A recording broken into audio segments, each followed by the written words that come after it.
In Consumer Corner, we take a look at trends and products creating a buzz here in China. On today's show, we'll be discussing a study showing women contributing a greater and greater share of family income. Chairman Mao once famously declared, 女人撑起半边天, women hold up half the sky. For raising children, that may be an understatement, but when it comes to household finances, Chinese women have long contributed a much smaller share. That's due to a combination of gender discrimination and traditional conceptions of what makes a family, but both these forces are being weakened globally and in China. In recent years, 4 out of 10 working women in the U.S. earned more than their husbands, while globally the ratio is just 1 in 3.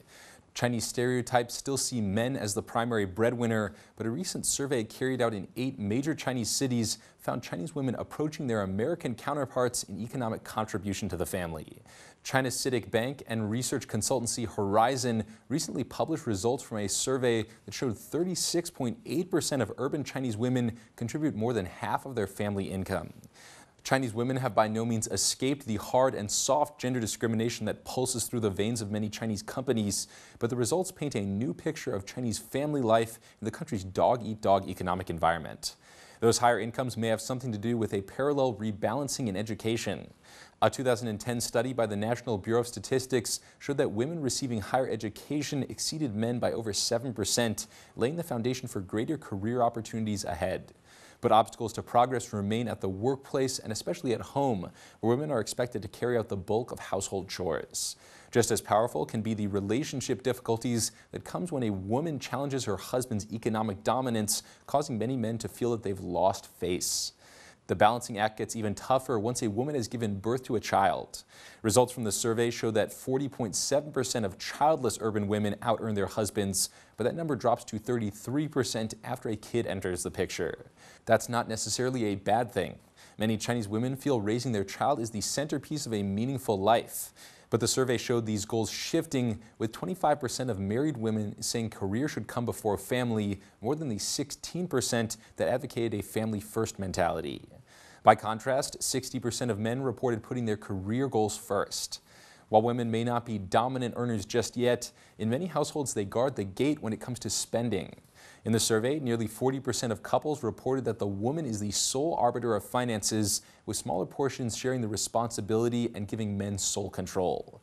It's a mystery of the Chinese family dynamic, but in many households it is the high-earning men who have to beg with their wives for the right to a little bit of spending money.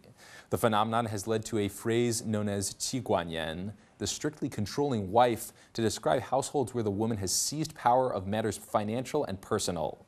Chinese women report higher levels of happiness in these marriages, with 44% of women feeling happier if they are the sole guardian of the family's wealth. That all sounds like a kind of progress in gender equality, but it's still just a dent in the deeply entrenched roles that prevail in much of China, particularly rural areas. The extensive media coverage of the recent survey has triggered plenty of discussion online from both sides of the family divide. One netizen argued that a true balance between family and work may be nearly impossible. Poster 简单就好吗 wrote, "After I saw the news about nearly 40% of urban women earning more than their husbands, I have to ask, when married women face the choice between career and family, aren't they going to have to sacrifice one? After all, you can't sell the cow and drink the milk." One male poster described the trend as a challenge to the traditional Chinese arrangement subbed up in the idiom 男主外,女主内.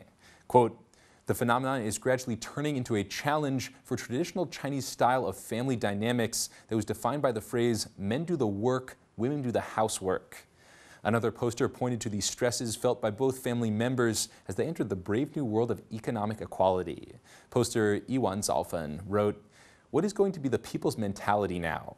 It might be hard for people to adapt themselves to the fact that women are earning more than men, and this could lead to a whole range of social problems. Either way, both men and women will have to adapt to move forward from the new reality. How to balance reality and these powerful traditions remains a real conundrum for Chinese people." Other posters saw the exact economic contribution as far less important. One netizen wrote, "It doesn't have to be men earning more than women or vice versa. Either way, earnings are the result of hard work. Behind every successful man or woman, there is a quietly supportive woman or man. There's nothing wrong with that."